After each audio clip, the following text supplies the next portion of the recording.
Starting off at number 10, we have the Russian kindergartner. Now, this story surrounds a girl who was Russian in her past life. Her mother claims that when her daughter was learning the alphabet, she kept mixing up her letters. She would mix up her B's and V's and H's and N's. These letters aren't that similar, so it left her and her teacher confused, especially since her daughter kept saying, "I don't remember those." This little girl then states that she remembers the letter H and that it makes an N sound. Then she said that she knew more letters and began to write out the Russian alphabet. Her mom asked her where she learned that, and she said, "Vlad taught me before he disappeared," and not Vlad the vampire.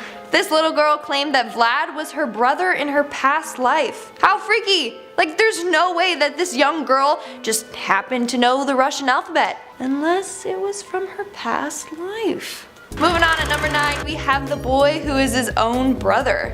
As weird as that sounds, it's the truth. So a boy named PM was born 12 years after his brother passed away from neuroblastoma. As a result, his brother developed a limp, went blind in his left eye, and underwent numerous surgeries. Now, when PM was born, he had multiple birthmarks that corresponded to his brother's surgery marks. The brother had chemotherapy done on his jugular vein, and PM had a dark mark there. His brother had a biopsy done right above his right ear, and PM had a bump there. Now, the freakiest part was how PM developed corneal glaucoma and went blind in his left eye, just like his brother. And when he began to walk, he did so with a limp, although nothing was wrong with his legs. Lastly, he also would talk about his brother's scalp surgery, although no one ever told him of it. So yeah, if this is true, then this boy is his own brother. In our 8th spot, we have the Titanic. So in my last video, I talked about the girl that clearly remembers being on the Titanic when it sunk. Well, according to this next story, we have another individual who remembers the same thing. So this woman states that when her nephew was 4 years old, he would talk about the Titanic all the time. There's just one thing. He never even learned about it, and he never watched the movie. One day, he just started mentioning it. He also claims that he had a wife he was aboard the ship with when he remembers all of a sudden feeling really cold. Every time he watches a movie that has boats in it or large bodies of water, he freaks out. In our 7th spot, we have Gone with the Wind.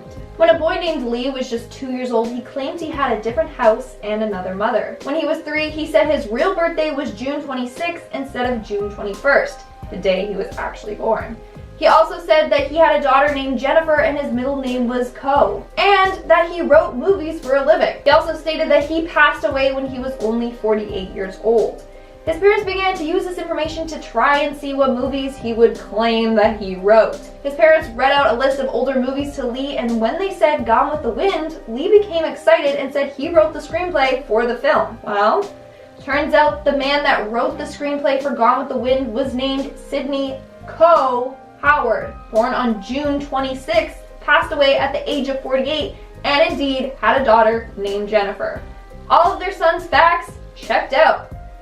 Hey, this kid should get on writing more screenplays. Who knows, maybe he'll once again become a well-known writer. Next up at number 6, we have Cameron McCauley. Now, there is a short little documentary on Cameron in case you are wondering and want to check it out as well. So basically, when Cameron was 2 years old, he kept saying that he had another life on a remote island called Barra.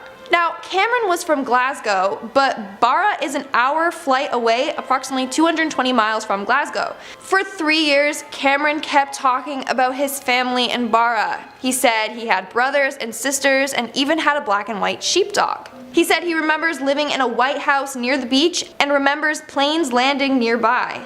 He even remembers the view outside from his house's window. Cameron began missing his family so much that he would become super upset. That's when they ended up going to Barra to find his home. When they did find his home, it had the same view that Cameron described and was apparently even home to the same dog. However, Cameron said he had a father named Shane Robertson that passed away from getting hit in a car. This is the one thing that doesn't check out. Apparently there was never a Shane Robertson that lived there, so who's Shane? Honestly, maybe it was his father from like 2 lives ago. Who even knows? We are now in our 5th and halfway mark with the car accident. One day when Julie and her 4-year-old daughter Lily were out shopping, she began to remember how she passed away in her previous life. Lily began by pointing at a car and saying, "That car hit me." When her mom asked her what she meant, she said, "Before I lived with you and daddy, I lived with another mommy and daddy." Then she remembers how her blood ran cold. All throughout the day she kept telling her mom more details about her death. She said that she was hit by a red car. She remembers being in an ambulance and remembers her feet hurting. That's really scary. In our 4th spot, we have the Tibetan lama. In 1991, a boy named Sonam Wangdu was born. When he was 2, he realized he was the reincarnation of the Tibetan lama, Deshung Rinpoche. In fact, there have been 4 reincarnations of him. He's pretty powerful to say the least, he just keeps coming back. When he was younger, Sonam had visions of his mother and knew words spoken by the 3rd reincarnated Deshung. In fact, the 3rd reincarnated Lama a year before his death said, "I will be reborn in Seattle," where Wangdu was born. Eventually, he left his family to go to Nepal where he was raised by monks before becoming the head of monastery there. When he was asked how long he would stay in Nepal, he replied with, "Lots of time. I'm just going to stay here a long time." I mean, it's true because he just keeps being reincarnated. Moving on, in our 3rd spot, we have the grandson. This story was shared by a woman who lost her son at a young age. Eventually, she gave birth to another son who gave birth to her first grandchild. Since the day her grandson was born, she said that he looked nearly identical to her son that passed away. When the grandson got older, he would sometimes call his grandma Mom.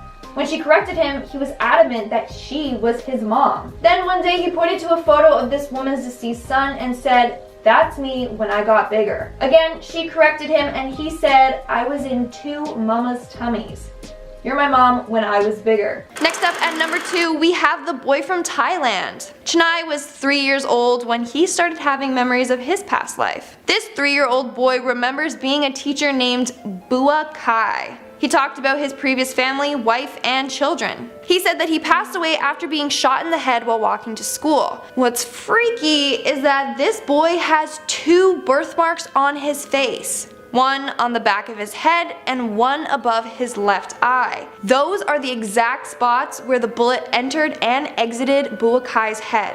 Now, people believe that birthmarks tell some sort of story from our past lives. In this case, it symbolizes how he was killed in his past. Now, Buakai was a real person that passed away about 5 years before Chennai was born. And in our number 1 spot, we have the Hollywood star. Now, this next kid remembers being an actor from Hollywood.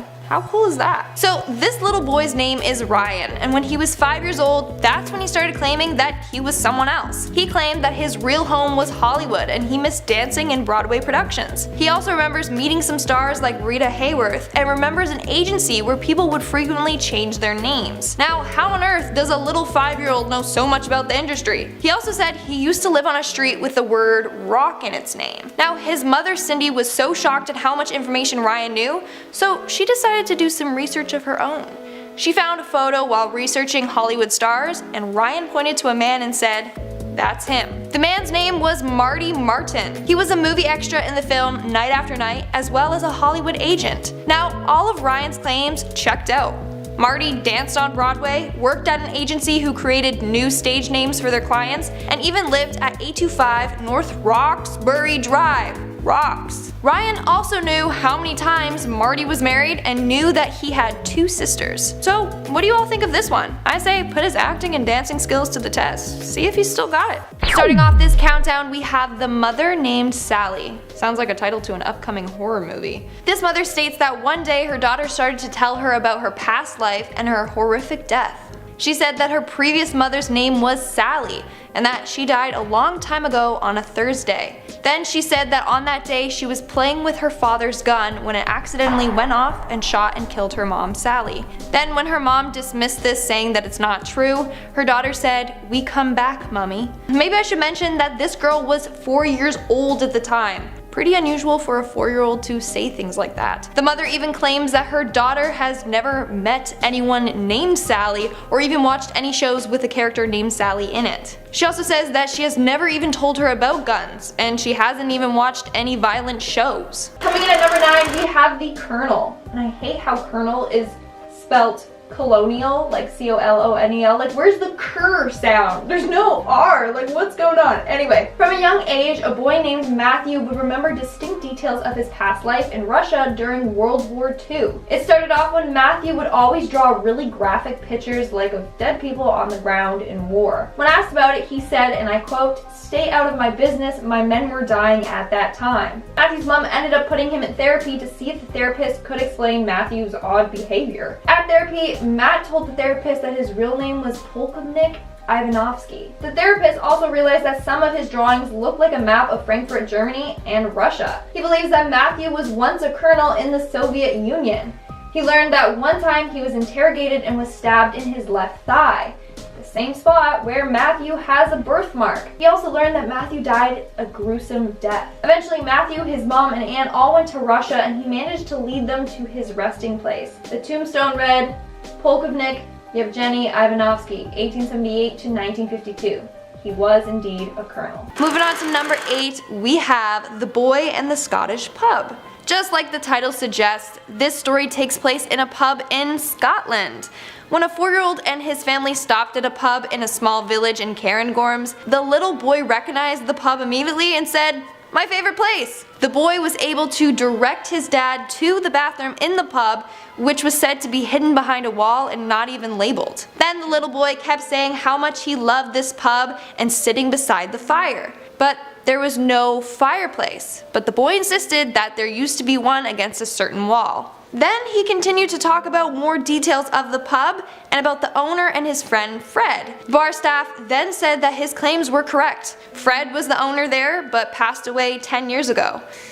Okay, wow. Either this kid has been sneaking out and partying it up at this pub, or he truly did go there in his past life. At number 7, we have the Egyptian daughter. So when this girl was young, she would have vivid dreams about the Egyptian pyramids. When she turned 8, she started to describe in detail the pharaoh's tombs. She would also tell her mom about the royal family members and their relationship to each other. She also remembers having conversations with the royals' maids about the royals' family secrets. She even was familiar with hieroglyphics and remembers having a conversation with someone that she referred to as a goddess and her protector. That's pretty amazing. Like, I want to know some of those family secrets. That's really cool. In our 6th spot, we have the Japanese soldier. On December 26, 1953, a girl named Ma Ting-ong Meo was born. As she got older, she recalls being a male Japanese soldier that was killed during World War II. In fact, she developed a fear of planes. Whenever one passed overhead, she was scared that they were going to shoot at her. As she continued to get older, she kept saying her home was in Japan. She also recalled being killed by a machine gun fire from an aircraft. Ma Tin was born with a thumb-sized birthmark on her groin. Presumably, that is where she got shot and died.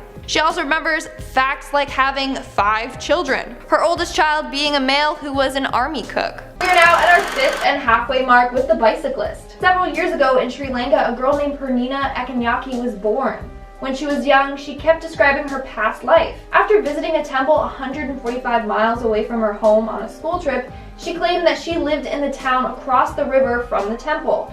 She also claimed that in her past life, she was a male incest maker who died in a traffic accident.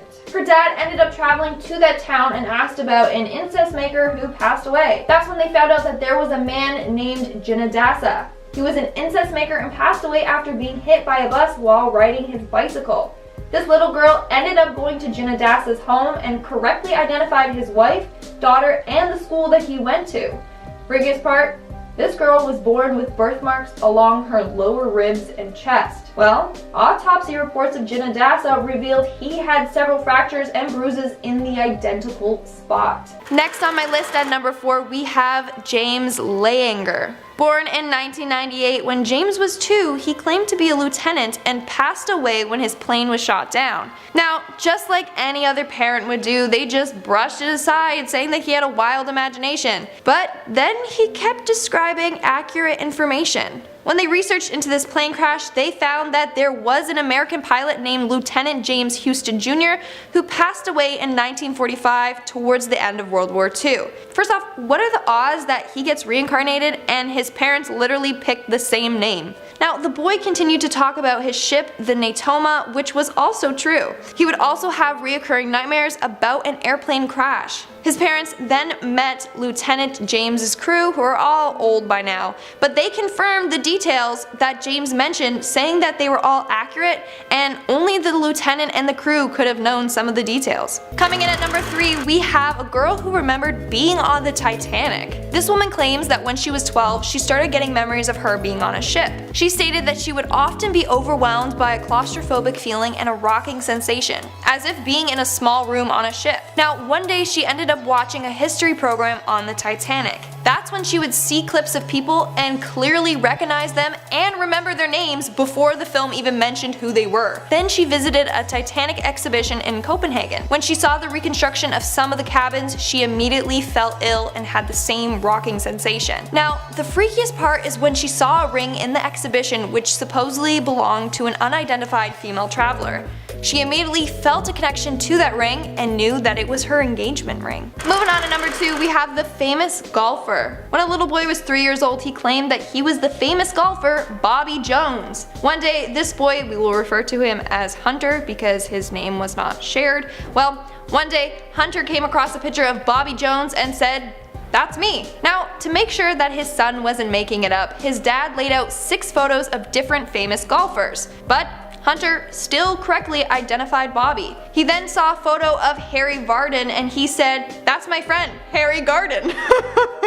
That's really funny. But seriously, like, he knew who that man was. Hunter was also able to correctly identify which house belonged to Bobby. And Hunter himself is even an incredible golfer. He has won 41 out of 50 junior tournaments by the age of 7. 21 of the tournament wins were in a row. So the parents are fully convinced that they gave birth to the reincarnation of Bobby Jones. And in our number 1 spot, we have the serial killer. I'm sure a bunch of us wish that we were someone cool in our past life, like a famous actor or singer or public figure. But what would you do if you believed that you were a serial killer in your past life? This story was posted on Reddit. The user claims that ever since he was little, he had vivid dreams about being a serial killer from around the 1940s or 50s. He claims that he remembers living in an old farmhouse secluded in the middle of the woods. He claims that that's also where he buried all of his victims.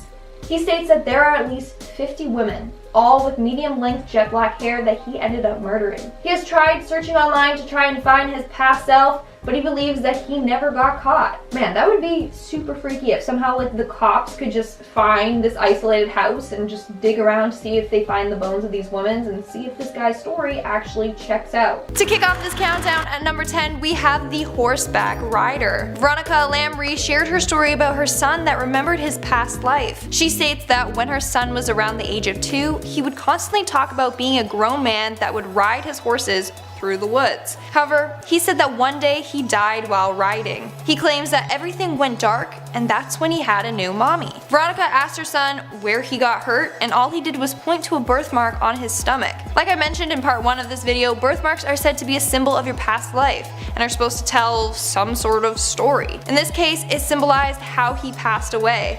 His mom believes that he fell off his horse and landed on something sharp and punctured his stomach. Do any of you guys have any noteworthy birthmarks? Let me know in the comments below. Making our way down the list, at number 9, we have the surfer. This next mother claims that when her son was 3 years old, he would talk about stuff that he possibly could not have known at that age. It first started when he would refer to someone named Bubba, who was apparently a friend in his past life. Then he also would talk about how he had a wood-paneled station wagon, and he also said that he used to surf a lot. Now, the mother says that they are from the Midwest. Her son has never seen an ocean or a surfboard. Making our way down list at number 8, we have the piano prodigy. David Sacombe was born in England in the 1930s. Later, he changed his name to be Vladimir Levinsky. From a young age, Vladimir was a very talented piano player. He claimed that he was able to teach himself without taking any lessons. As he slowly got older, Vladimir realized that he was the reincarnation of Franz Liszt, a German composer and piano player. Vladimir was extremely talented. By 21, he was performing for packed concert halls. However, it is said that he got too obsessed with Franz and his past life. Enough so that during his concert in 1952, he stopped halfway to share his reincarnation story with the audience and talk about Franz. Moving on to number 7, we have the boy who is his own grandfather. Yeah, you heard me correctly. This boy claims to be the reincarnation of his grandfather. A year before Gus Taylor was born, his grandfather had passed away. However, when the baby was 18 months, he started referring to himself as his own grandfather, Grandpa Augie. When he was 4, he could point out his grandpa in photographs despite never even seeing him before. Gus would also talk about his sister. Now, the grandfather's sister had been murdered and they always kept that from Gus, but somehow he already knew this detail and would continuously talk about his past sister. Creepy. And also super confusing. So the grandfather was the dad to Gus's mom, but his mom gave birth to her dad, the grandfather? That's so weird. Coming in at number 6, we have the kid who is his own grandpa. 3 months after her father passed away, this woman became pregnant with a boy. When he was born, she claimed that he had a lot of similarities to her dad. She would always joke around with her husband saying that her son is the reincarnation of her dad. Well, turns out that might be true. The first letters that her son wrote were G-U-Y, which in fact was her dad's name.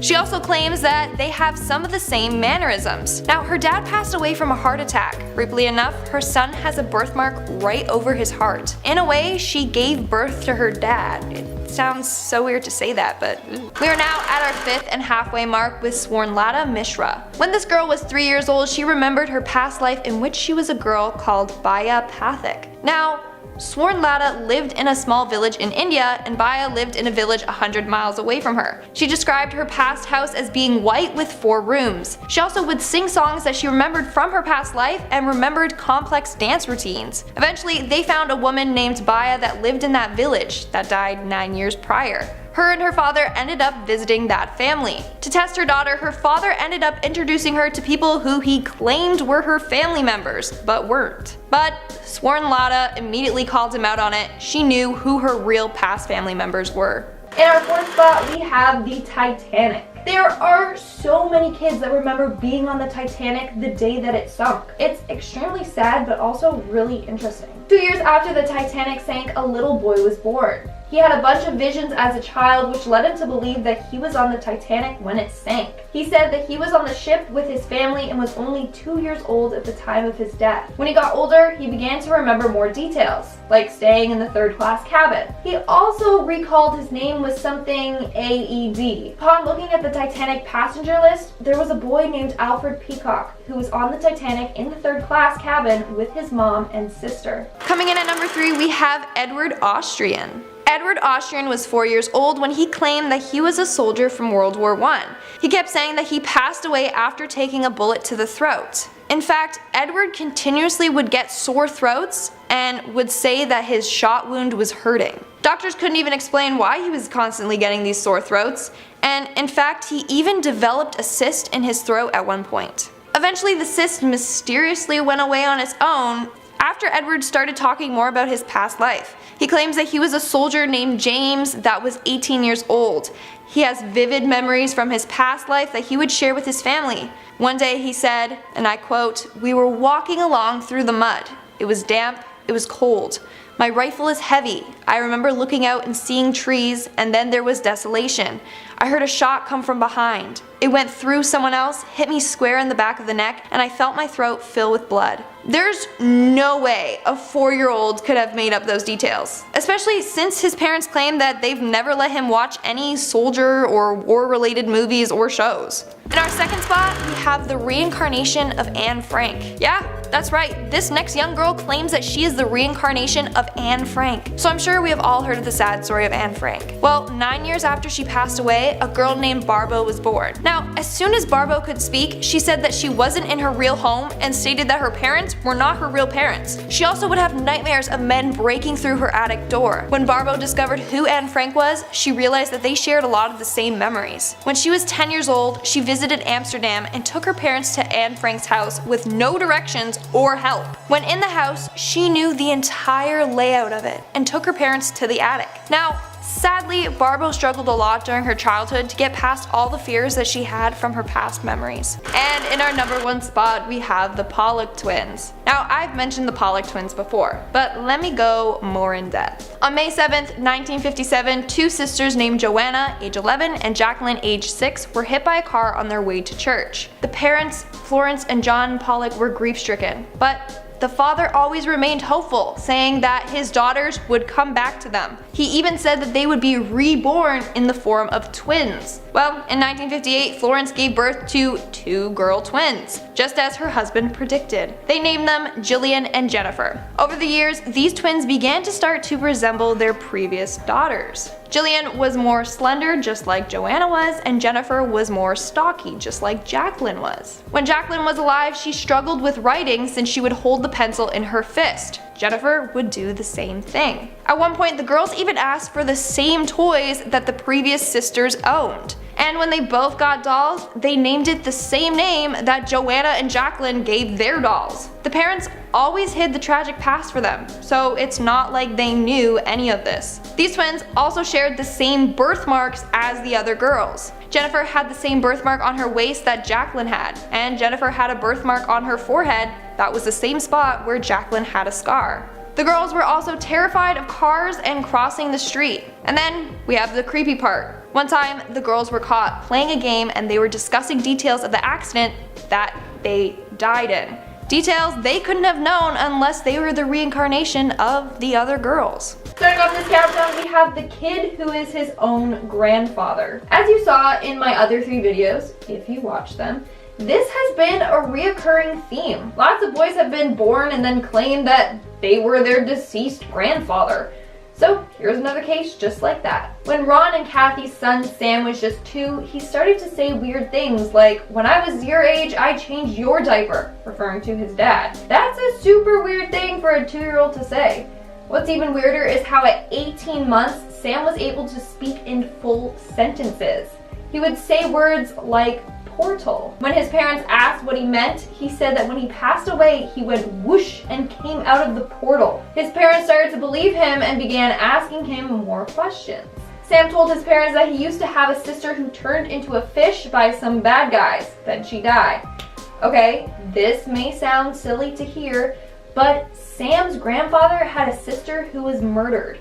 Her body was found floating in the San Francisco Bay. Then when his parents asked him how he died, Sam slapped the top of his head as if he was hurting. Well, Sam's grandfather passed away from cerebral hemorrhage. At number 9, we have the daughter who just wants to go home. This mother claims that when her daughter was young, she kept begging her mom to take her home. When she asked where her home was, she said that she used to live near the water with her other family. That was until one day she passed away. She would even draw pictures of her past home and retell memories of her watching the waves. She also refers to her mom as Pa and wants to go back home to her other mahi. Next up at number 8, we have Kendra Carter. When Kendra was 4 years old, her mother decided to put her in swimming lessons. That's when Kendra felt really attached to her swim coach.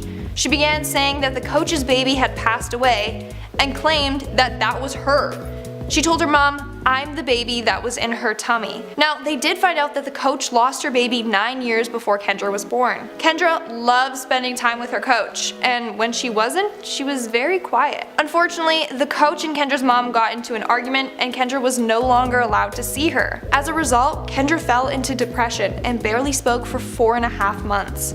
The coach eventually reconnected with the family and Kendra went back to her old self. Honestly, that just must have been really hard for Kendra's mom. Like, having a child who feels more connected to another woman, that's really hard to go through. Moving on at number 7, we have the war memories. When this next boy was younger, he remembers being a soldier in war. In fact, the memories of him being at war are very vivid and he still remembered them as he got older. So he claims that he remembers being at war surrounded by helicopters as him and other soldiers were firing back while crouched behind a building. Then he says that he remembers a guy running out of a building with a kid when the kid gets shot out of nowhere. He also remembers the way that he died. He said that he was crouching in tall grass when he was shot dead. He claims that he felt a hard thunk, saw part of his chest explode, and then he fell forward where his vision went black. When he was young, his parents claimed that he would constantly draw pictures depicting war and soldiers. His mom also said that when he began to talk, he would say things like heavy fire and zip 'em boys. His parents also claimed that he never watched any war or fighting movies. Coming in at number 6, we have the reincarnated murder victim. In 1950, a woman named Karen Phil gave birth to a boy named Semi. She claims that before he was born, he was visited in her dreams by a man with a bloody face who said his name was Selim Festley. Well, when her son was able to talk, he claimed that he was this man. He said that he lived in a nearby village and was murdered by his neighbor. When Semi was 4, he went to Festley's old village and talked with his wife. He was able to recount his life with her together in great detail. Then his wife also said that he was shot by his neighbor, but the neighbor states that it was just a hunting accident. But Semi, being his supposed reincarnation, knew that he was killed because of an argument over his mule grazing in the neighbor's field. Over the years, Semi would go back to the village to visit his past wife and children. He also would throw rocks at his neighbor as revenge. But he never got any more violent than that, with fear that the neighbor would also be reincarnated and come back for him for revenge. Can you imagine just like a perpetual cycle of them being reincarnated to like continue getting revenge on each other? That'd be funny. We are now at our halfway mark with Shanti Devi. Shanti Devi was born in 1926 in India. When she was 4 years old, she started making claims about her real name, her other family, and her past life. Apparently, she told her parents that she lived 145 kilometers away in a place called Mathura with her husband Kedar Nath. She also said that she died after giving birth to her child. Apparently, she even had the same talking habits as someone from Mathura. Her family eventually took her to the other village and found the man she claimed to be her husband by the name of Kedar Nath. Kedar then told them that he did lose his wife 9 years ago, 10 days after delivering their son. Now, Kedar was skeptical of this girl's claims, so when he went to go meet Shanti, he pretended to just be his brother. But Shanti instantly recognized him as her husband from her past life. In our 4th spot, we have Suzanne Ghanim. So back in the 1930s, a woman named Hanan Mansour passed away after giving birth to her 3rd child. However, before she passed away, she told her husband that she was going to be reincarnated and would remember their life together. Well, Hanan was right about that because 10 days after she passed away, a girl named Suzanne was born. When Suzanne was 16 months, she would pick up a phone and repeat, "Hello, Layla." Now, that seems like nothing, except one of Hanan's daughters was named Layla, and before she passed away, she tried to call Layla, but was never able to reach her. Then when Suzanne grew up, she recalled memories of 13 people from her other life. The two families ended up connecting and they remained in contact for the rest of their lives. Hanan's husband even regarded Suzanne as a member of his own family. In our 3rd spot, we have the drowning tragedy. A young girl in Sri Lanka claims that she remembers drowning in a flooded paddy field. She said that right before she died, she remembers a bus driving by and splashing her with water. In fact, this girl ended up developing a fear of buses and water. After doing research, they discovered that this was in fact true. A girl in a nearby village drowned after she stepped backwards to avoid a passing bus. She ended up falling back into the deep overflooded paddy field and drowned. Coming in at number 2, we have the Chicago fire. When Erica Ruhlman's son Luke was just 5 years old, he kept referring to toys and objects as Pam. He would always say that he remembers he was once a girl with black hair that wore the same earrings as his mom does. When his mom finally decided to ask who Pam was, Luke claimed that he was. He said, "Well, I used to be, but I died and I went up to heaven.